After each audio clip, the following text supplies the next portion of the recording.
13वां अध्याय ब्रह्मा जी का मोह और उसका नाश। श्री सुखदेव जी कहते हैं, परीक्षित, तुम बड़े भाग्यवान हो। भगवान के प्रेमी भक्तों में तुम्हारा स्थान श्रेष्ठ है, तभी तो तुमने इतना सुंदर प्रश्न किया है। यूं तो तुम्हें बार बार भगवान की लीला कथाएं सुनने को मिलती हैं, फिर भी तुम उनके संबंध में प्रश्न करके उन्हें और भी सरस और भी नूतन बना देते हो। रसिक संतों की वाणी, कान और हृदय भगवान की लीला के गान, श्रवण और चिंतन के लिए ही होते हैं। उनका यह स्वभाव ही होता है कि वे क्षण प्रतिक्षण भगवान की लीलाओं को अपूर्व रसमय और नित्य नूतन अनुभव करते रहें, ठीक वैसे ही जैसे लंपट पुरुषों को स्त्रियों की चर्चा में नया नया रस जान पड़ता है। परीक्षित, तुम एकाग्र चित्त से श्रवण करो। यद्यपि भगवान की यह लीला अत्यंत रहस्यमयी है, फिर भी मैं तुम्हें सुनाता हूं, क्योंकि दयालु आचार्यगण अपने प्रेमी शिष्य को गुप्त रहस्य भी बतला दिया करते हैं। यह तो मैं तुमसे कह ही चुका हूं कि भगवान श्री कृष्ण ने अपने साथी ग्वाल बालों को मृत्यु रूप अघासुर के मुंह से बचा लिया। इसके बाद वे उन्हें यमुना के पुलिन पर ले आए और उनसे कहने लगे, मेरे प्यारे मित्रों, यमुना जी का यह पुलिन अत्यंत रमणीय है। देखो तो सही, यहाँ की बालू कितनी कोमल और स्वच्छ है। हम लोगों के लिए खेलने की तो यहाँ सभी सामग्री विद्यमान है। देखो, एक और रंग बिरंगे कमल खिले हुए हैं और उनकी सुगंध से खिंचकर भौरे गुंजार कर रहे हैं, तो दूसरी ओर सुंदर सुंदर पक्षी बड़ा ही मधुर कलरव कर रहे हैं, जिसकी प्रतिध्वनि से सुशोभित वृक्ष इस स्थान की शोभा बढ़ा रहे हैं। हम लोगों को यहाँ भोजन कर लेना चाहिए, क्योंकि दिन बहुत चढ़ आया है और हम लोग भूख से पीड़ित हो रहे हैं। बछड़े पानी पीकर समीप ही धीरे धीरे हरी हरी घास चरते रहे। ग्वाल बालों ने एक स्वर से कहा, ठीक है, ठीक है। उन्होंने बछड़ों को पानी पिलाकर हरी हरी घास में छोड़ दिया और अपने अपने छीके खोल खोल कर भगवान के साथ बड़े आनंद से भोजन करने लगे। सबके बीच में भगवान श्री कृष्ण बैठ गए। उनके चारों ओर ग्वाल बालों ने बहुत सी मंडलाकार पंक्तियां बना ली और एक से एक सटकर बैठ गए। सबके मुंह श्री कृष्ण की ओर थे और सबकी आंखें आनंद से खिल रही थीं। वन भोजन के समय श्री कृष्ण के साथ बैठे हुए ग्वाल बाल ऐसे शोभायमान हो रहे थे, मानो कमल की कर्णिका के चारों ओर उसकी छोटी बड़ी पंखुड़ियां सुशोभित हो रही हो। कोई पुष्प तो कोई पत्ते और कोई कोई पल्लव, अंकुर, फल, छीके, छाल एवं पत्थरों के पात्र बनाकर भोजन करने लगे। भगवान श्री कृष्ण और ग्वाल बाल सभी परस्पर अपनी अपनी भिन्न भिन्न रुचि का प्रदर्शन करते। कोई किसी को हंसा देता तो कोई स्वयं ही हंसते हंसते लोटपोट हो जाता। इस प्रकार वे सब भोजन करने लगे। उन्होंने मुरली को तो कमर की फेंट में आगे की ओर खोस लिया था, सिंगी और बेंत बगल में दबा लिए थे। बाएं हाथ में बड़ा ही मधुर घृत मिश्रित दही भात का ग्रास था और अंगुलियों में अदरक, नींबू आदि के अचार मुरब्बे दबा रखे थे। ग्वाल बाल उनको चारों ओर से घेर कर बैठे हुए थे और वे स्वयं सबके बीच में बैठकर अपनी विनोद भरी बातों से अपने साथी ग्वाल बालों को हंसाते जा रहे थे। जो समस्त यज्ञों के एकमात्र भोक्ता हैं, वे ही भगवान ग्वाल बालों के साथ बैठकर इस प्रकार बाल लीला करते हुए भोजन कर रहे थे और स्वर्ग के देवता आश्चर्यचकित होकर यह अद्भुत लीला देख रहे थे। भरतवंश शिरोमणि, इस प्रकार भोजन करते करते ग्वाल बाल भगवान की इस रसमय लीला में तन्मय हो गए। उसी समय उनके बछड़े हरी हरी घास के लालच से घोर जंगल में बड़ी दूर निकल गए। जब ग्वाल बालों का ध्यान उस ओर गया, तब तो वे भयभीत हो गए। उस समय अपने भक्तों के भय को भगा देने वाले भगवान श्री कृष्ण ने कहा, मेरे प्यारे मित्रों, तुम लोग भोजन करना बंद मत करो, मैं अभी बछड़ों को लिए आता हूं। ग्वाल बालों से इस प्रकार कहकर भगवान श्री कृष्ण हाथ में दही भात का कौर लिए ही पहाड़ों, गुफाओं, कुंजों एवं अन्यान्य भयंकर स्थानों में अपने तथा साथियों के बछड़ों को ढूंढने चल दिए। परीक्षित, ब्रह्मा जी पहले से ही आकाश में उपस्थित थे। प्रभु के प्रभाव से अघासुर का मोक्ष देखकर उन्हें बड़ा आश्चर्य हुआ। उन्होंने सोचा कि लीला से मनुष्य बालक बने हुए भगवान श्री कृष्ण की कोई और मनोहर महिमामय लीला देखनी चाहिए।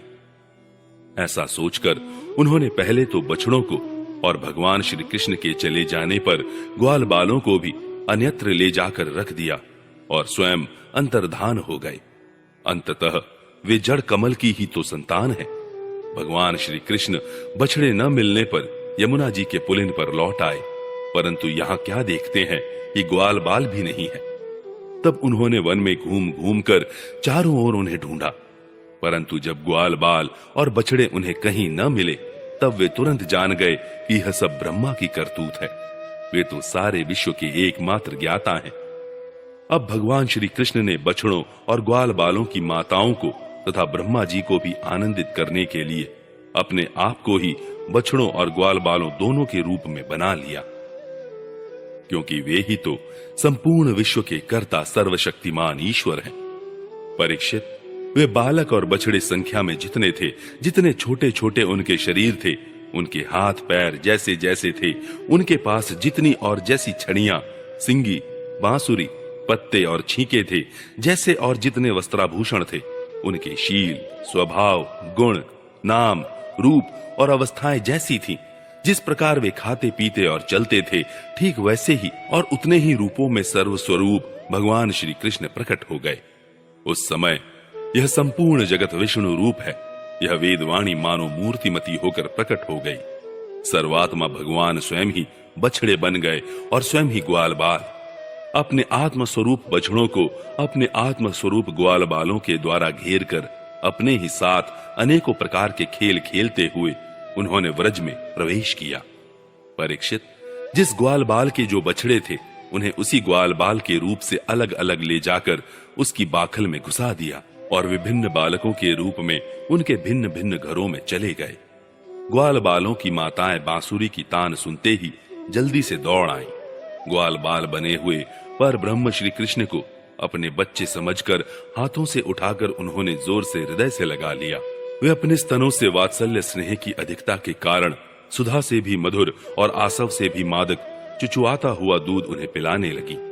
परीक्षित, इसी प्रकार प्रतिदिन संध्या समय भगवान श्री कृष्ण उन ग्वाल बालों के रूप में वन से लौट आते और अपनी बाल सुलभ लीलाओं से माताओं को आनंदित करते। वे माताएं उन्हें उबटन लगाती, नहलाती, चंदन का लेप करती और अच्छे अच्छे वस्त्रों तथा गहनों से सजाती। दोनों बहुओं के बीच में ढीठ से बचाने के लिए काजल का ठिठौना लगा देती तथा भोजन कराती और तरह तरह से बड़े लाड़ प्यार से उनका लालन पालन करती। ग्वालिनों के समान गौएं भी जब जंगलों में से चरकर जल्दी जल्दी लौटती और उनकी हुंकार सुनकर उनके प्यारे बछड़े दौड़कर उनके पास आ जाते, तब वे बार बार उन्हें अपनी जीभ से चाटती और अपना दूध पिलाती। उस समय स्नेह की अधिकता के कारण उनके थनों से स्वयं ही दूध की धारा बहने लगती। इन गायों और ग्वालिनों का मातृभाव पहले जैसा ही ऐश्वर्य ज्ञान रहित और विशुद्ध था। हाँ, अपने असली पुत्रों की अपेक्षा इस समय उनका स्नेह अवश्य अधिक था। इसी प्रकार भगवान भी उनके पहले पुत्रों के समान ही पुत्र भाव दिखला रहे थे, परंतु भगवान में उन बालकों के जैसा मोह का भाव नहीं था कि मैं इनका पुत्र हूं। अपने अपने बालकों के प्रति व्रजवासियों की स्नेह लता दिन प्रतिदिन 1 वर्ष तक धीरे धीरे बढ़ती ही गई। यहाँ तक कि पहले श्री कृष्ण में उनका जैसा असीम और अपूर्व प्रेम था, वैसा ही अपने इन बालकों के प्रति भी हो गया। इस प्रकार सर्वात्मा श्री कृष्ण बछड़े और ग्वाल बालों के बहाने गोपाल बनकर अपने बालक रूप से वत्स रूप का पालन करते हुए 1 वर्ष तक वन और गोष्ठ में क्रीड़ा करते रहे। जब 1 वर्ष पूरा होने में 5-6 रातें शेष थी, तब एक दिन भगवान श्री कृष्ण बलराम जी के साथ बछड़ों को चराते हुए वन में गए। उस समय गौएं गोवर्धन की चोटी पर घास चर रही थी। वहां से उन्होंने व्रज के पास ही घास चरते हुए बहुत दूर अपने बछड़ों को देखा। बछड़ों को देखते ही गौओं का वात्सल्य स्नेह उमड़ आया। वे अपने आप की सुध बुध खो बैठी और ग्वालों के रोकने की कुछ भी परवाह न कर जिस मार्ग से वे न जा सकते थे, उस मार्ग से हुंकार करती हुई बड़ी वेग से दौड़ पड़ी। उस समय उनके थनों से दूध बहता जाता था और उनकी गर्दनें सिकुड़कर डील से मिल गई थीं। वे पूंछ तथा सिर उठाकर इतने वेग से दौड़ रही थीं कि मालूम होता था मानो उनके 2 ही पैर हैं। जिन गौओं के और भी बछड़े हो चुके थे वे भी गोवर्धन के नीचे अपने पहले बछड़ों के पास दौड़ आईं और उन्हें स्नेहवश अपने आप बहता हुआ दूध पिलाने लगी। उस समय वे अपने बच्चों का एक एक अंग ऐसे चाव से चाट रही थी मानो उन्हें अपने पेट में रख लेंगी। गोपों ने उन्हें रोकने का बहुत कुछ प्रयत्न किया, परंतु उनका सारा प्रयत्न व्यर्थ रहा। उन्हें अपनी विफलता पर कुछ लज्जा और गायों पर बड़ा क्रोध आया। जब वे बहुत कष्ट उठाकर उस कठिन मार्ग से उस स्थान पर पहुंचे, तब उन्होंने बछड़ों के साथ अपने बालकों को भी देखा। अपने बच्चों को देखते ही उनका हृदय प्रेम रस से सराबोर हो गया। बालकों के प्रति अनुराग की बाढ़ आ गई। उनका क्रोध न जाने कहां हवा हो गया। उन्होंने अपने अपने बालकों को गोद में उठाकर हृदय से लगा लिया और उनका मस्तक सूंघकर अत्यंत आनंदित हुए। बूढ़े गोपों को अपने बालकों के आलिंगन से परम आनंद प्राप्त हुआ। वे निहाल हो गए। फिर बड़े कष्ट से उन्हें छोड़कर धीरे धीरे वहां से गए। जाने के बाद भी बालकों की और उनके आलिंगन के स्मरण से उनके नेत्रों से प्रेम की आंसू बहते रहे।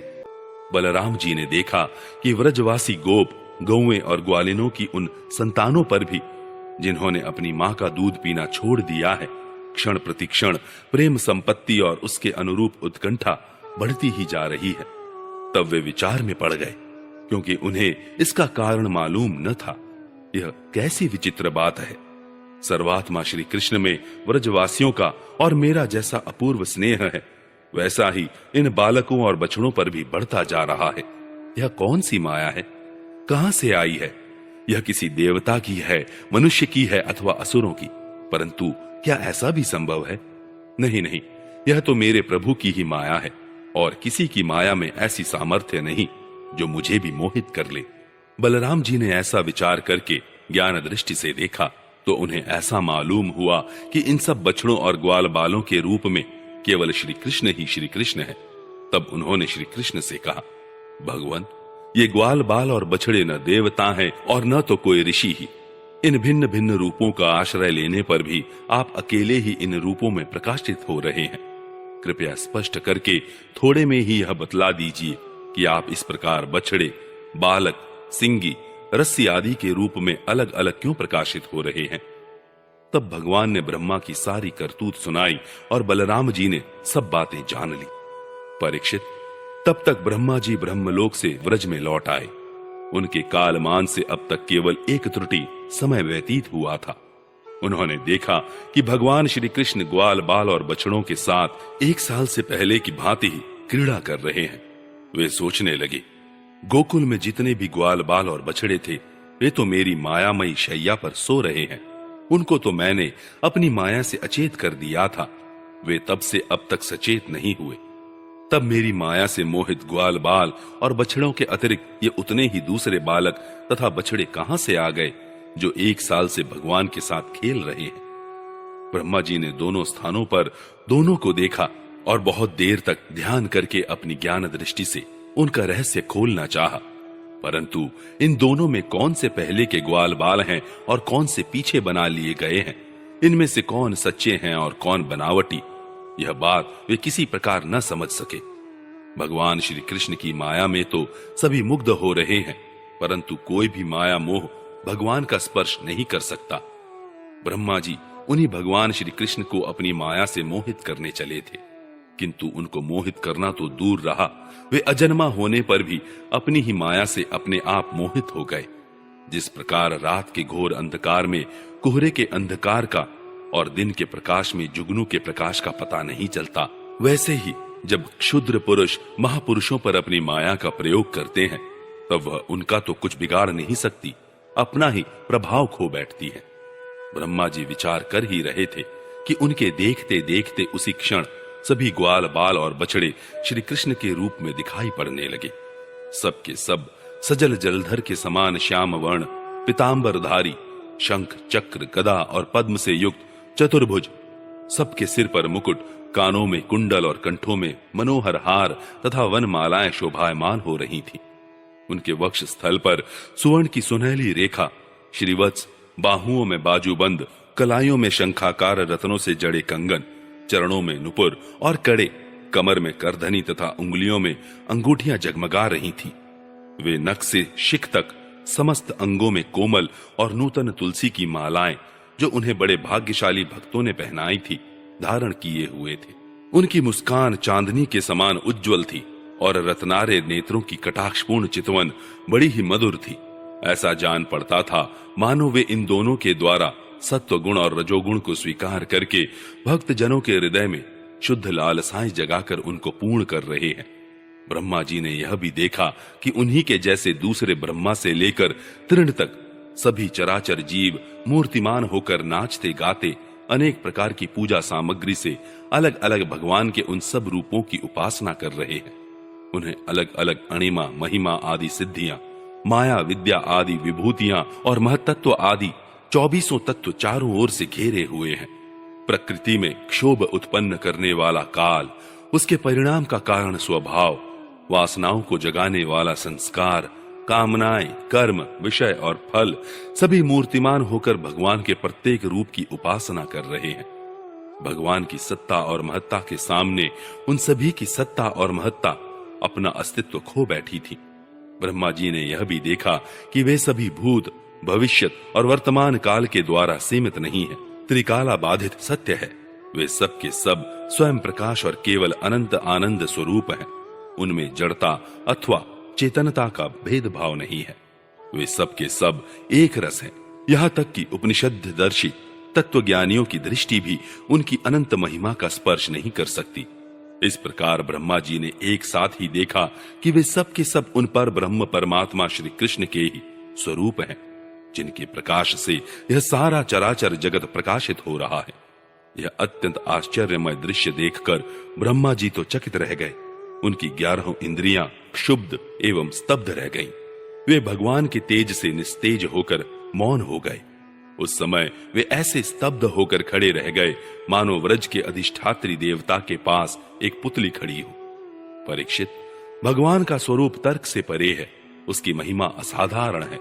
वह स्वयं प्रकाश, आनंद स्वरूप और माया से अतीत है। वेदांत भी साक्षात रूप से उसका वर्णन करने में असमर्थ है। इसलिए उससे भिन्न का निषेध करके आनंद स्वरूप ब्रह्म का किसी प्रकार कुछ संकेत करता है। यद्यपि ब्रह्मा जी समस्त विद्याओं के अधिपति हैं, तथापि भगवान के दिव्य स्वरूप को वे तनिक भी न समझ सके कि यह क्या है। यहां तक कि वे भगवान के उन महिमामय रूपों को देखने में भी असमर्थ हो गए। उनकी आंखें मुंद गई। भगवान श्री कृष्ण ने ब्रह्मा के इस मोह और असमर्थता को जानकर बिना किसी प्रयास के तुरंत अपनी माया का पर्दा हटा दिया। इससे ब्रह्मा जी को बाह्य ज्ञान हुआ। वे मानो मरकर फिर जी उठे। सचेत होकर उन्होंने ज्यों त्यों करके बड़े कष्ट से अपने नेत्र खोले। तब कहीं उन्हें अपना शरीर और यह जगत दिखाई पड़ा। फिर ब्रह्मा जी जब चारों ओर देखने लगे, तब पहले दिशाएं और उसके बाद तुरंत ही उनके सामने वृंदावन दिखाई पड़ा। वृंदावन सबके लिए एक सा प्यारा है। जिधर देखिए उधर ही जीवों को जीवन देने वाले फल और फूलों से लदे हुए, हरे हरे पत्तों से लहलहाते हुए वृक्षों की पांतें शोभा पा रही हैं। भगवान श्री कृष्ण की लीला भूमि होने के कारण वृंदावन धाम में क्रोध, तृष्णा आदि दोष प्रवेश नहीं कर सकते और वहां स्वभाव से ही परस्पर दुस्तज्य वैर रखने वाले मनुष्य और पशु पक्षी भी प्रेमी मित्रों के समान हिल मिलकर एक साथ रहते हैं। ब्रह्मा जी ने वृंदावन का दर्शन करने के बाद देखा कि अद्वितीय पर ब्रह्म गोपवंश के बालक का सा नाट्य कर रहा है। एक होने पर भी उसके सखा हैं, अनंत होने पर भी वह इधर उधर घूम रहा है और उसका ज्ञान अगाध होने पर भी वह अपने ग्वाल बाल और बछड़ों को ढूंढ रहा है। ब्रह्मा जी ने देखा कि जैसे भगवान श्री कृष्ण पहले अपने हाथ में दही भात का कौर लिए उन्हें ढूंढ रहे थे, वैसे ही अब भी अकेले ही उनकी खोज में लगे हैं। भगवान को देखते ही ब्रह्मा जी अपने वाहन हंस पर से कूद पड़े और सोने के समान चमकते हुए अपने शरीर से पृथ्वी पर दंड की भांति गिर पड़े। उन्होंने अपनी चारों मुकुटों के अग्रभाग से भगवान के चरण कमलों का स्पर्श करके नमस्कार किया और आनंद के आंसुओं की धारा से उन्हें नहला दिया। वे भगवान श्री कृष्ण की पहले देखी हुई महिमा का बार बार स्मरण करते, उनके चरणों पर गिरते और उठ उठकर फिर गिर पड़ते। इसी प्रकार बहुत देर तक वे भगवान के चरणों में ही पड़े रहे। फिर धीरे धीरे उठे और अपने नेत्रों के आंसू पोंछे। प्रेम और मुक्ति के एकमात्र उद्गम भगवान को देखकर उनका सिर झुक गया। वे कांपने लगे। अंजलि बांधकर बड़ी नम्रता और एकाग्रता के साथ गदगद वाणी से वे भगवान की स्तुति करने लगे।